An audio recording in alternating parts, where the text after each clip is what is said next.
साधक जब कोई भी साधना में चलना चाहता है, वो भजन करना चाहता है या वो भजन कर रहा है, अभी थोड़ा समय हुआ है उसे भजन करते हुए, तो कुछ ऐसी मानसिक क्लेश हैं जो उसे अशांत करते रहते हैं, भजन में उसे पीछे ढकेलने की कोशिश करते रहते हैं। उनमें से एक है, वो सबसे बड़ा है कि दूसरों की उन्नति को देखकर आपके हृदय में हीनता का भाव आना कि हम भजन करेंगे, हम भक्ति में लगे रहेंगे तो हम समाज से पिछड़ जाएंगे। ये बहुत बड़ा दोष है, ये दोष ही है।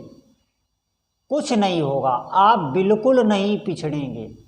सबसे पहली बात तो ये है, आप ये बात अपने दिमाग से ही निकाल दीजिए कि हम पिछड़ जाएंगे। ये मैं जो बात बता रहा हूँ ये सब साधकों के अंदर, जो भी हम सभी संसार से ही उत्पन्न हुए हैं, सबके अंदर ये रहता है कि हम भजन करेंगे, भक्ति करेंगे तो ये जो लोग हमारे साथ के हैं ये तो खूब धन कमा रहे हैं, खूब अच्छा मकान बनवा रहे हैं, बंगला गाड़ी घोड़ा सब इनके पास, ये तो बढ़ रहे हैं, ये उन्नति कर रहे हैं भौतिक, और हम पिछड़ रहे हैं क्योंकि हम तो भजन में ही लगे रहेंगे। बिल्कुल ये सोच ही गलत है।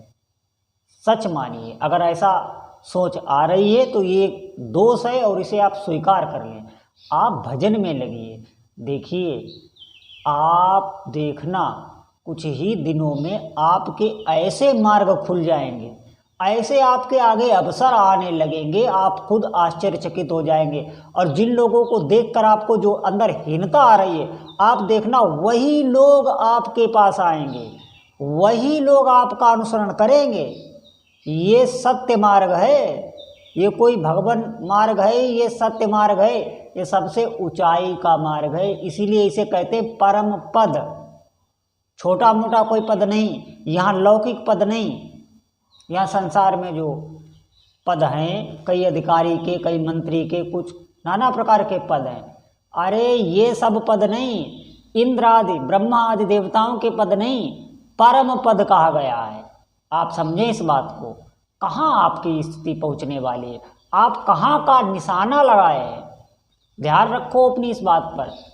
हाँ, इस बात का अहंकार ना करो, लेकिन अंदर अंदर अपने इष्ट देव का तो बल हमें रखना ही है। अगर अपने इष्ट देव का हम अहंकार नहीं करेंगे तो भक्ति में फिर चलना ही व्यर्थ है। हमें अपने इष्ट देव का अहंकार होना चाहिए, उसमें कोई बुराई नहीं। आप क्या सोचते हैं, आप पिछड़ जाएंगे? अरे एक जंगल में बैठा हुआ साधु जंगल में भी मंगल कर देता है, जो चाहता है वो प्राप्त होने लगता है। जंगल में जहाँ पशु पक्षी भी जाने में डरते हैं, ऐसी ऐसी जगह पर भजन किया है लोगों ने।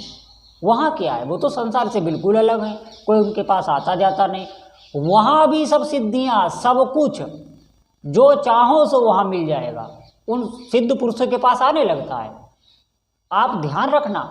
अरे हमें आंखें खोल के ये भी तो देखना है कि साधना में मिलता क्या क्या है। साधना में होता ये है कि जो हमारी इंद्रियों पर देवता बैठे हैं वो आपका भजन भी ग्रहण कर रहे हैं, वो आपसे तृप्त हो रहे हैं। इस बात को समझिए, बहुत गूढ़ बात है।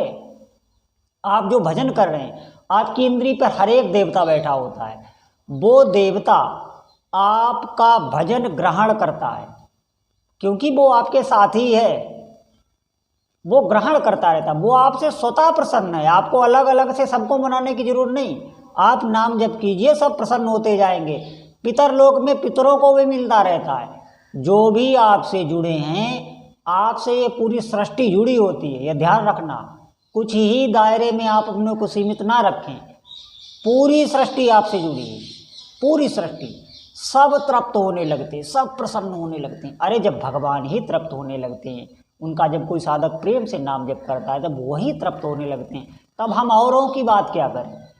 बिल्कुल आप निश्चिंत रहिए, आप कहीं नहीं पिछड़ेंगे, आप उनसे थोड़े ही दिनों में आगे निकल जाएंगे। क्योंकि आप जो भी अब संकल्प करेंगे उसमें जो नाम जप की ऊर्जा है वो कार्य करने लगती है। भगवान की शक्तियाँ हैं, उनके पार्षद हैं, देवी देवता सब मदद करने लगते हैं। आप क्या समझते हैं, कोई भी सन्मार्ग पर चलता है उसकी ये प्रकृति भी रक्षा करने लगती है। सच मानिए, ये विश्वास का अब हम कैसे आपको बताएं। पूरी प्रकृति, कीट पतंगे, पशु पक्षी भी उसकी मदद करने लगते हैं। सच मानिए, ये विश्वास करने की बात है। अगर धोखे से आपका सर्प पर भी पैर पड़ जाए तो वो भी आपको नहीं काटेगा, अगर आप भगवान नाम का जप कर रहे हैं। कहाँ है, किस भूल में आप। इस संसार को हम अपनी इन स्थूल आँखों से देखते हैं। अब वही हमने अभी तक किया है जीवन में, राग द्वेष ईर्ष्या। हम देखो, ये इस बात से आप कोई भी मन में ग्लानि न डालना और ये न सोचना कि हमारी निंदा की जा रही। देखिए, सबका हाल है, हम भी उसी संसार के हैं, आप भी उसी संसार में हैं। हमने जीवन भर यही सब किया है, राग द्वेष ईर्ष्या एक दूसरे के साथ, तो वही आता है बार बार। दूसरों को देखकर हमें लगता है कि हम पिछड़ रहे हैं, हम भजन करेंगे तो पिछड़ जाएंगे। नहीं, अरे आप सबसे आगे निकल जाएंगे। आप भौतिक दृष्टि में भी सबसे संपन्न होंगे, परलौकिक तो बात ही छोड़ो, भौतिक में भी आप सबसे संपन्न होंगे। आप कुछ दिन करिए, आप भजन करिए, साधना करिए, फिर देखिए आप दिव्यता। सब कुछ है, सब मिल जाता है इसमें। ऐसा ना हो, ऋषि मुनियों ने पूर्व काल में साधना की थी, जप किया था, नाम का जप किया था, मंत्रों का जप किया था। देखिए कौन कौन सी दिव्य शक्तियाँ उनके पास आ जाती थी। वो जो चाहे वो शक्ति को मंगा लेते थे, जिसको चाहे उसको वो प्रकट कर लेते थे। हाँ, आज वो काल नहीं है, लेकिन नाम आज भी है, नाम में शक्ति है। नाम में एक सबसे बड़ी बात तो ये है, नाम जपने में कोई दोष नहीं लगता। आप किसी भी स्थिति में जप सकते हैं, कोई पवित्रता अपवित्रता है नहीं, कोई स्थान, कोई भेद, कहीं भी। कोई आप सन्यासी हों या आप ब्रह्मचारी हों या आप वानप्रस्थी हों या आप गृहस्थ हों, आप बालक हों, आप बूढ़े हों, आप स्त्री हों, आप पुरुष हों, आप नपुंसक हों, कोई भी हों, आप नाम जप कर सकते हैं। किसी के लिए मनादी नहीं, इसीलिए ये सर्वश्रेष्ठ है। और जो शक्तियाँ मंत्रों में, योग से, जो भी जितने भी मार्ग हैं, ध्यान मार्ग, त्राटक, क्या क्या है, 50 मार्ग हैं, जो शक्तियाँ उनमें मिलती हैं वो नाम जप में तो स्वतः अपने आप मिल जाती हैं। सच मानिए, इससे बड़ी कोई साधना नहीं, कोई भी साधना नहीं।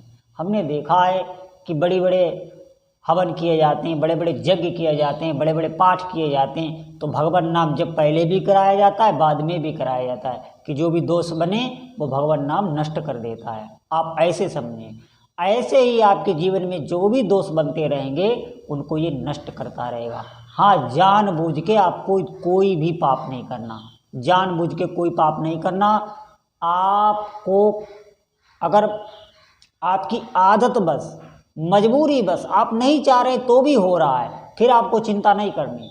आपका हृदय जल रहा है लेकिन आपकी ऐसी आदत लग गई है कि आपसे हो रहा है, तो आपको चिंता नहीं करनी, वो नष्ट कर देगा नाम।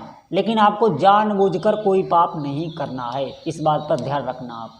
और देखना फिर आप नाम जप की शक्ति, बहुत विलक्षण शक्ति है भगवान नाम जप में। आप सब लोग लगें, निश्चित लगें, इससे बड़ा कोई लाभ नहीं। जीवन का कोई भी क्षण आप व्यर्थ ना जाने में, मेरे कहने का मतलब ये है।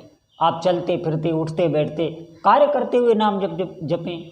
आप कार्य कर रहे हैं, आप नाम तो ले ही सकते हैं, आप कोई भी कार्य करें नाम ले सकते हैं। ऐसा नहीं है कि हम ये कहें कि हमें समय नहीं मिलता, नहीं, समय हमें पूर्ण है। देखिए, भोग भोगने के लिए कोई हमारी इच्छा है, उसकी पूर्ति करने के लिए, अपनी मनोकामना पूर्ति करने के लिए हमारे पास समय ही समय है। हम कहीं भी हों, हमने हर एक व्यक्ति को देखा है, वो समय निकाल लेता है। इसी प्रकार आपको नाम में अभी जबरदस्ती करनी है। जबरदस्ती इसलिए करनी है कि प्रिय नहीं लगेगा। पिछले तुलसी पिछले पापते, हरि कथा न सुहाय। भगवान का नाम, उनकी कथा अच्छी नहीं लगेगी। जब आप जप करेंगे तो वो पाप दूर होंगे, फिर आपकी रुचि बढ़ेगी, कथा में भी, सत्संग में भी, अपने इष्ट देवता के प्रति भी बढ़ेगी। बहुत आनंद आने लगेगा, अंदर अंदर प्रसन्न रहने लगेंगे। कोई जान भी नहीं सकता कि आपको क्या मिल रहा है, सब आपसे आकर्षित होने लगेंगे। जिन लोगों को आप देख रहे हैं कि वो लोग हमसे बहुत आगे निकल रहे हैं, ये हमसे बहुत अभिमान में हैं, हमसे बात नहीं करते, अरे वो सब आपके आगे पीछे घूमेंगे, उनके पास कुछ नहीं है, वो खोखला है। आपके पास जो आध्यात्मिक शक्ति है, आपके पास जो अपने इष्ट देव का नाम है, वो कहाँ यहाँ संसार में, वो बाजार की वस्तु थोड़ी ना है, ये सत्य मार्ग है, इसमें बहुत शक्ति होती है। आप अकेले किसी गुफा में बिल्कुल छिपकर बैठकर भगवान नाम जप करने लगे तो वहाँ से भी आपका प्रकाश होने लगेगा, छा जाएंगे आप पूरे वायुमंडल में, ब्रह्मांड में। क्या समझते हो आप? नाम की कोई बराबरी नहीं। तो सभी साधकों से निवेदन है, आप विश्वास करें, आप विश्वास करके आगे बढ़े। वो जब आप विश्वास करके जपेंगे तो आपको खुद अनुभव होने लगेगा। जैसे मिठाइयों की, अच्छी अच्छी मिठाइयों की चर्चा करें, आप सुनते रहें, आपको लगे कि हाँ ये खानी चाहिए। जब खाएंगे, जब आपको स्वाद मिलेगा, तब आप खुद बोलने लग जाएंगे, हाँ बहुत अच्छी भाई, बहुत अच्छी मिठाई। इसी प्रकार ये साधना है, इसी प्रकार नाम जप है। आप करेंगे, आपको अनुभव होने लगेगा, थोड़े ही समय में होने लगेगा। सभी भक्तों से निवेदन है, नाम में लगें, साधना में लगें, साधना करते रहें, कार्य कोई ना छोड़ें, जहाँ भी हैं, जैसे भी हैं, कोई कार्य ना छोड़ें। साधना आप करते रहें, कहीं जाने की ज़रूरत नहीं, किसी से मिलने की ज़रूरत नहीं। आप वाक्य पकड़िए, आप संतों का वाक्य पकड़िए, संतों को ढूंढिए ना, उन्हें पकड़िए ना, आप उनका वाक्य पकड़िए और चल दीजिए। ये शास्त्रों के वाक्य, ये सत्य वाक्य होते हैं, ये वाक्य ही गुरु तुल्य होते हैं। सभी भक्तों से प्रार्थना है, आप डट के खूब नाम का अभ्यास कीजिए। बोलो जय जय श्री सीताराम।